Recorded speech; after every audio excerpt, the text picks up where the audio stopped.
సభాయ నమః అంటూ సభాసర్స్ నమస్కరిస్తూ ఈనాటి కార్యక్రమానికి ముఖ్య అతిథిగా కన్నా కూడా మా యొక్క మంచిని ఆకాంక్షించేటువంటి వ్యక్తిగా ఈ కార్యక్రమానికి విచ్చేసినటువంటి దేశ ఆర్థిక మంత్రి శ్రీమతి నిర్మలా సీతారామన్ గారికి, రాష్ట్ర ముఖ్యమంత్రి వర్యులు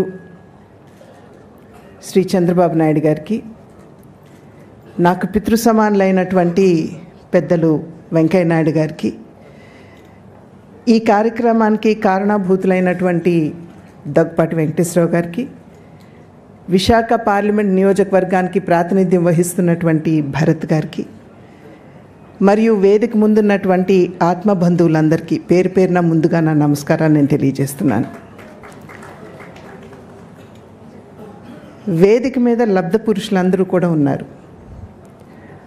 వారి వారి రంగాల్లో అద్భుతమైనటువంటి విజయాలని చెప్పండి, లేదా రికగ్నిషన్ అని నన్ను చెప్పండి, సాధించినటువంటి వ్యక్తులు ఇవాళ వేదిక మీద ఉన్నారు. పెద్దలు వెంకయ్య నాయుడు గారి గురించి కొత్తగా మీకు పరిచయం చేయవలసినటువంటి అవసరం లేదు, చెప్పవలసినటువంటి విషయాలు కూడా లేవు అని చెప్పి నేను భావిస్తాను. వారికి ఉన్నటువంటి చొరవ, చనువు, రాజకీయ ప్రస్థానంలో వారు చూసినటువంటి ఆటుపోట్లు, వాటన్నిటినీ కూడా అధిగమిస్తూ వస్తూ అజాత శత్రువుగా ఇవాళ పేరుగాంచి నేటికి సైతం అందరినీ కలుపుకుంటూ సమాజంలో ముందుకు వెళ్తున్నటువంటి వారు పెద్దలు వెంకయ్య నాయుడు గారు. అదేవిధంగా కేంద్ర ఆర్థిక మంత్రిగా ఒక రికార్డును సృష్టించి 8 పర్యాయాలు ఒక దేశానికి బడ్జెట్ ప్రవేశపెట్టడం అంటే అది నిజంగా ఎంతో అదృష్టం ఉంటే కానీ జరిగేటువంటి విషయం కాదు. అందులోనూ ఈసారి ప్రవేశపెట్టినటువంటి బడ్జెట్ అన్ని వర్గాల వారి నుండి కూడా అద్భుతమైనటువంటి ప్రశంసలు అందుకుంటున్నటువంటి సందర్భంలో అటువంటి కీర్తిని ఆర్జించినటువంటి శ్రీమతి నిర్మలా సీతారామన్ గారు. అదేవిధంగా పరిపాలనా దక్షత అనేటువంటి పదానికి పర్యాయ పదంగా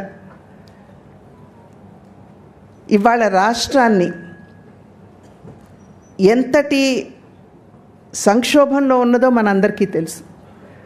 అయినప్పటికీ కూడా వారికి ఉన్నటువంటి పరిపాలనా దక్షతతోటి ముందుకు తీసుకెళ్తున్నటువంటి వారు ముఖ్యమంత్రి శ్రీ చంద్రబాబు నాయుడు గారు. అదేవిధంగా ఇప్పుడు ఈ కార్యక్రమానికి కేంద్ర బిందువు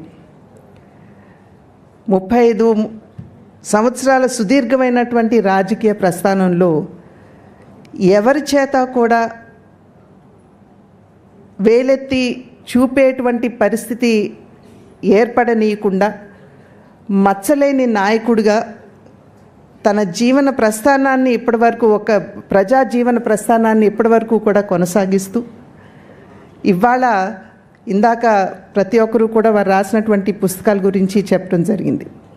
కనుక అటువంటి ఒక రిటైర్డ్ జీవితాన్ని, రిటైర్డ్ అని కూడా నేను అనకూడదు, ఇందాక పెద్దలు వెంకయ్య నాయుడు గారు చెప్పినట్లుగా రిటైర్డ్ కావచ్చు కానీ మేధస్సు మాత్రం టైర్లెస్గా పనిచేస్తుంది అని ఏదైతే వారు చెప్పారో అటువంటి వెంకటేశ్వరరావు గారు.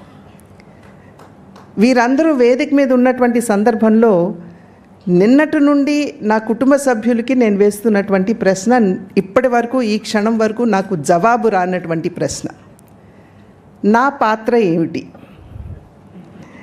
ఇంతటి అద్భుతమైనటువంటి కార్యక్రమం జరుగుతున్నప్పుడు వేదిక మీద ఉన్నటువంటి వారందరూ కూడా ఈ కార్యక్రమం గురించి అన్ని కోణాల నుండి, ఒకరు ఎందుకు రాశానో చెబితే, మరొకరు ఎందుకు దాన్ని ఆస్వాదించాలో, ఎందుకు చదవాలో చెప్పినట్లయితే, మరొకరు చరిత్రని ఏ విధంగా వక్రీకరించి ఎప్పటి వరకు రాయబడిందో దాన్ని ఎందుకు మనం సరిచేసుకుంటూ ముందుకు వెళ్ళాలో, ఇటువంటి అంశాలన్నీ కూడా స్పృశించడం జరిగింది.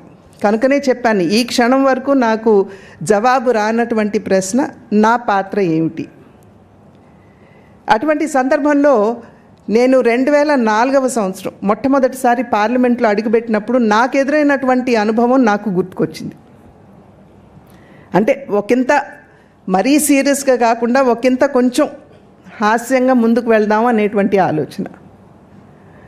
పార్లమెంట్లో అడుగుపెట్టినటువంటి సందర్భంలో నాకు అప్పుడు ప్రశ్నలు ఎలా లేవనెత్తాలో, ఇంటర్వెన్షన్స్ ఎలా చేయాలో తెలియనటువంటి పరిస్థితి.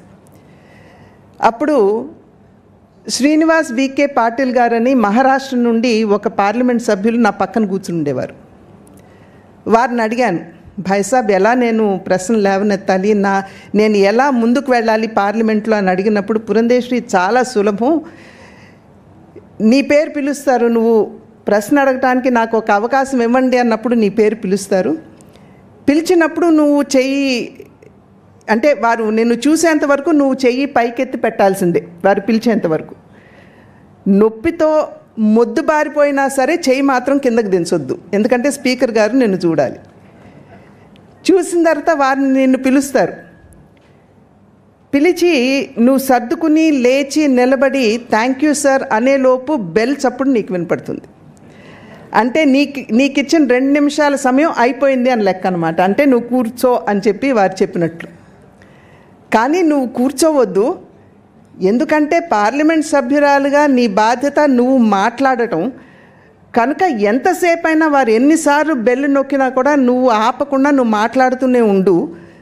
కానీ ముఖ్యమైనటువంటి విషయం ఏమిటంటే నువ్వు ఎంతసేపు అయినా మాట్లాడు కానీ ఏమీ చెప్పొద్దు అని అన్నారు ఆయన.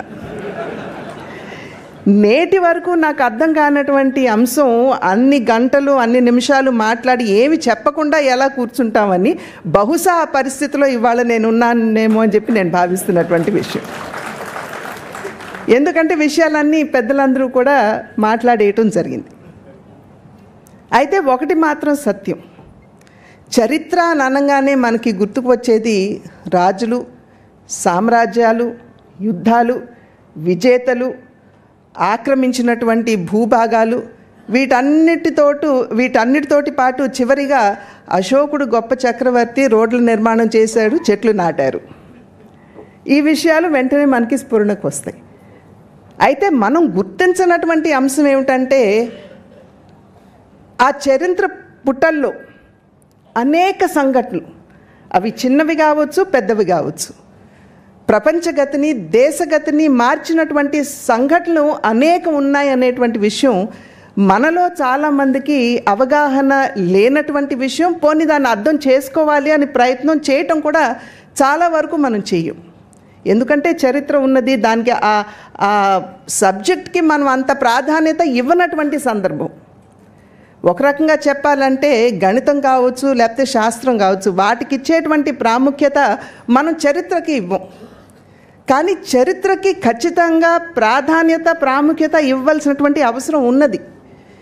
ఇందాక పెద్దలు చాలామంది చెప్పారు, గత చరిత్రలో జరిగినటువంటి సంఘటనలు మనకి పాఠాలు కావాలి. ఆ పాఠాలని మనం అవగాహన చేసుకుంటూ, వాటి పట్ల అవగాహన పెంచుకుంటూ, జరిగిపోయినటువంటి తప్పుల్ని మనం మున్ముందు చేయకుండా ఏ విధంగా ముందుకు వెళ్ళాలి అనేటువంటి అంశాన్ని మనం అర్థం చేసుకోవాల్సినటువంటి అవసరం చాలా ఉంటుంది అనేటువంటి విషయం. కనుక ఆ రకంగా మనం ఏదో చరిత్ర ఉంది, పలానా సంవత్సరంలో పుట్టారు, పలానా సంవత్సరంలో పరంపదించారు, 30 సంవత్సరాలు 300 సంవత్సరాలు పరిపాలించారు, ఇది చేశారు అది చేశారు అని మనం అంతవరకే చరిత్రని మనం పరిమితం చేయటం జరుగుతూ ఉంటుంది. అయితే నిజంగా చెప్పాలంటే ఇందాక చెప్పినట్లుగా గత చరిత్రలో జరిగినటువంటి తప్పిదాలని అర్థం చేసుకుంటూ, పాఠాలు నేర్చుకుంటూ, రాబోయే కాలంలో ఏ విధంగా నిర్మాణాత్మకంగా మనం ముందుకు వెళ్ళగలం అనేటువంటి విషయాల్ని మనం అర్థం చేసుకునే విధంగా మనం చరిత్రని ఖచ్చితంగా చదవవలసినటువంటి లేదా అవగాహన చేసుకోవాల్సినటువంటి అవసరం ఖచ్చితంగా ఉన్నది. ఇవాళ ఇందాక మాట్లాడుతున్నటువంటి సందర్భంలో చెప్పారు, రాబోయే తరం వారి కోసం క్లుప్తంగా చరిత్రని రాయడం జరిగింది అనేటువంటి విషయాన్ని వారు ఇందాక చెప్పడం జరిగింది. ఆ మాట విన్నప్పుడు స్వగృహే పూజ్యతే జ్యేష్ఠ స్వగ్రామే పూజ్యతే ప్రభుః స్వదేశే పూజ్యతే రాజా విద్వాన్ సర్వత్ర పూజ్యతే అనేటువంటి మాటలు నాకు స్ఫురణకు వచ్చాయి. అంటే ఇంటిలో ఇంటి పెద్దని గౌరవించుకుంటాం, గ్రామంలో గ్రామ పెద్దని మనం గౌరవిస్తాము, అదేవిధంగా రాజ్యంలో రాజుని పూజిస్తాము. కానీ విద్యాధికుడు అనేటువంటి వ్యక్తి ఎవరైతే ఉన్నారో సర్వత్రా ఎక్కడికి వెళ్ళినా ఆయన పూజింపబడతాడు, అంటే గౌరవింపబడతారు అని దీని అర్థం.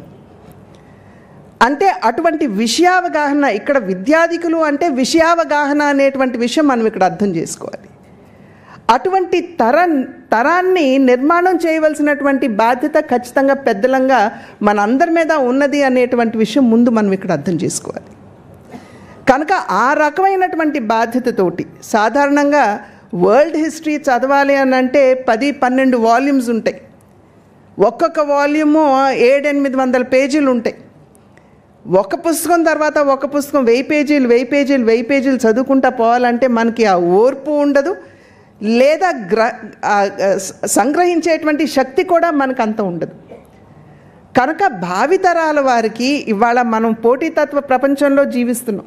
ఎవరికి అంతటి సమయం కూడా లేదు, ఎవరి బాధ్యతల్లో వారు మనం మునిగి తేలుతున్నాం. అటువంటి పరిస్థితుల్లో రాబోయే తరం వారికి ఈ విషయావగాహన ఏదైతే ఉందో దాన్ని కల్పించాలి అనేటువంటి ఒక తపన. రాబోయే తరం వారు ఇందాక నేను చెప్పినట్లుగా సర్వత్రా అందరిచే గౌరవింపబడేటువంటి తరంగా తీర్చిదిద్దగలనేమో అనేటువంటి ఒక భావన. ఆ ఆలోచనతో నేను నా మనవరాళ్ళకి నేను రాశాను అని చెప్పి దగ్గుపాటి వెంకటేశ్వరరావు గారు చెప్పినా, ఇది ఖచ్చితంగా మన అందరి ఇళ్లలో ఉన్నటువంటి బిడ్డలకి అందివ్వాల్సినటువంటి పుస్తకంగా నేనైతే ఖచ్చితంగా భావిస్తున్నటువంటి విషయం. కనుక అటువంటి ఒక ప్రయత్నం సక్సెస్ఫుల్గా చేయటం, ఇందాక చెప్పారు చాట్ జీపీలో పెట్టినప్పుడు ఏ రకమైనటువంటి స్పందన వచ్చింది, ప్రతి అంశం మీద కూడా ఆ చాట్ జీపీ నుండి ఏ రకమైనటువంటి స్పందన వచ్చిందో ఇందాక వారు సవివరంగా మనందరికీ కూడా తెలియజేయటం జరిగింది. కనుక అటువంటి ఒక మంచి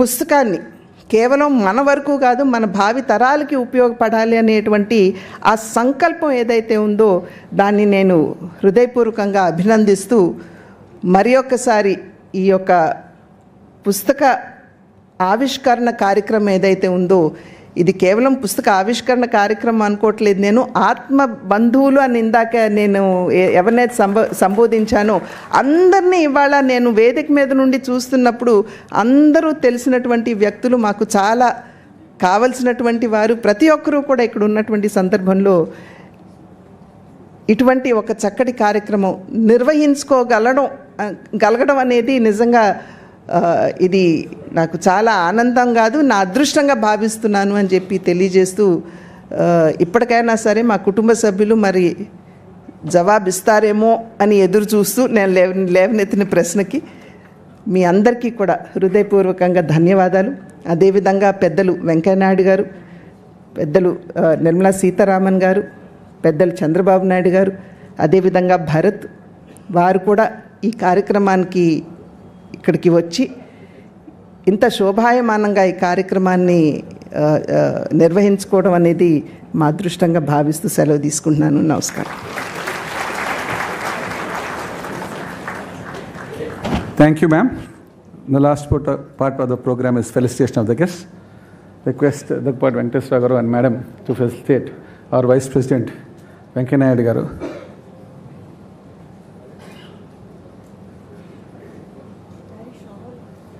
Sure.